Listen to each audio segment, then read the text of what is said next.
Okay, Pete, we know Everton have a bunch of players in on loan, didn't make a whole bunch of January transfer signings, but this coming summer they could make Jesper Lindstrom's loan move permanent. Will they do that this summer?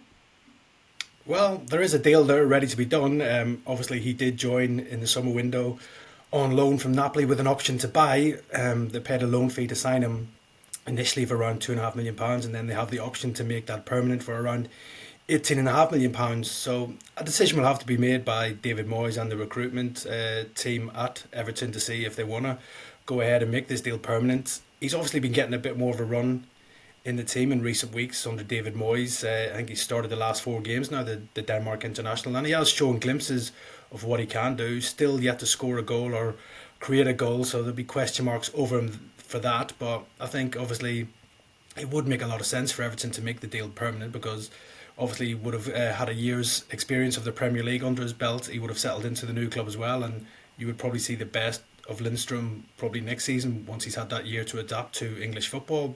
So the deal there is there ready to be done. It's just whether Everton want to do it, and I don't think the fee would be a massive stumbling block or anything like that. It's all been agreed in the initial loan deal, so it's just sort of whether Lindstrom can do enough between now and the end of the season to prove that he deserves a longer deal at Everton. And as I said, David Moyes will probably assess him between now and the end of the season to see if he would be the right signing for Everton as they plan ahead for next season. Pete, have they got money to spend, Everton? Sorry, Will, to interrupt you. No, no, Where we're no. at now, have they got money to spend?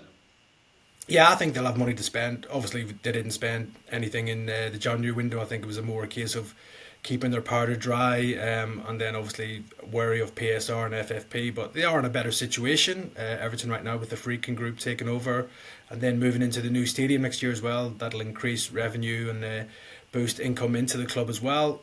Obviously, there'll be a lot of maybe big wage earners that might leave as well in the summer. Calvert-Lewin's out of contract. There's other players who are out of contract as well who could possibly move on, and that would increase the transfer kitty for David Moyes. And as we spoke previously, he is looking down that English angle of maybe signing young, hungry players from the Championship to who he can develop. And obviously, those players might not be as expensive as some of the big ones in the Premier League as well. So, yeah, I think Everton now are thinking, I think they'll be safe from relegation, so they'll be planning ahead for the summer, and money will be made available for David Moyes, no doubts about that.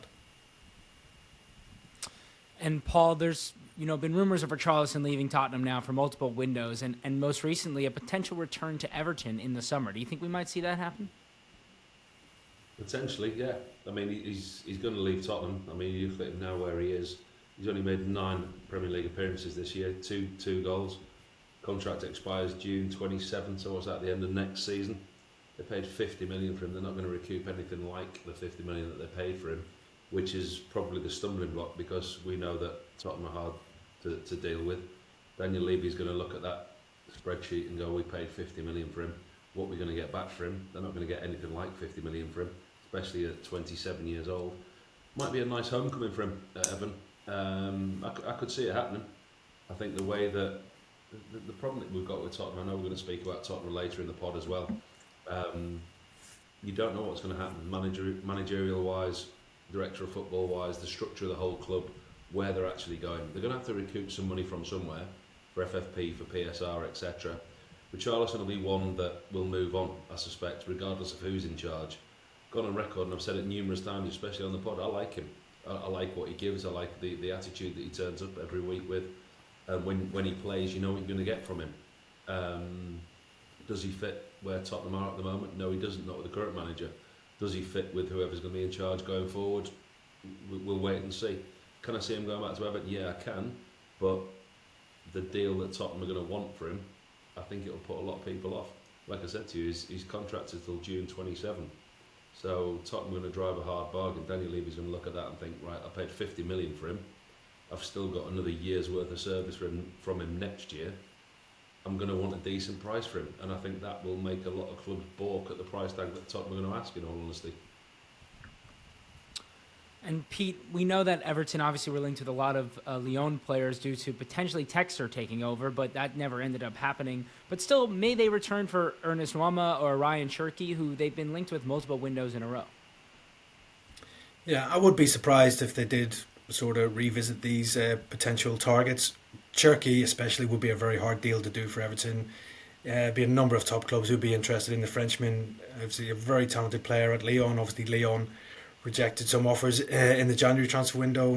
Borussia Dortmund, I think, among others, PSG have been credited with an interest in him as well. So that shows what Everton would be up against if they did make a move for Ray and Cherky. And I think the player himself, if he was to leave Lyon, he would probably want to join a club that's playing Champions League football. He would be demanding playing at the highest level. So I think he would probably be outside Everton's range right now. I don't think they would be able to persuade him to make that move to Merseyside just due to the player looking to play for the biggest clubs possible and also to play in Champions League football as well, which obviously isn't on offer at Everton right now. And again, the Nurma one, there's been talk about that since last summer transfer window. The deal nearly happened before the player ended up staying at Lyon, and he's been in favour at Lyon this season, playing more games than he did the previous season. There was potentially a deal to be done in January. We thought David Moyes actually publicly spoke about Numa being on their list, but then obviously Everton didn't go ahead and pursue that or make a move for him in January. So that makes me think that maybe they've moved on from Ernest Numa right now. If David Moyes didn't want to do it in January, that would give me doubts that he's not really sure on the player himself, having come into the club recently. So I think obviously David Moyes might have other targets ahead of Numa, and as I said, I don't see Cherky maybe being in Everton's range in this upcoming summer transfer window either. He's a player though, Pete. Nick Cherky's a real player. Oh I mean, there's a lot of class. clubs that are looking at him in the Premier League at 21 years old, and Leon, with the financial state that Leon are in, there's going to be an opportunity for clubs to come in. He's a little stocky winger, and he's really strong. He's low centre of gravity. Yep. Scored at the weekend. I think he's got 6 goals this year. But listen, if Everton can pull off a transfer of that magnitude, that's a statement. But I think, like Pete said, there'll be a lot of clubs that are at the table looking for him.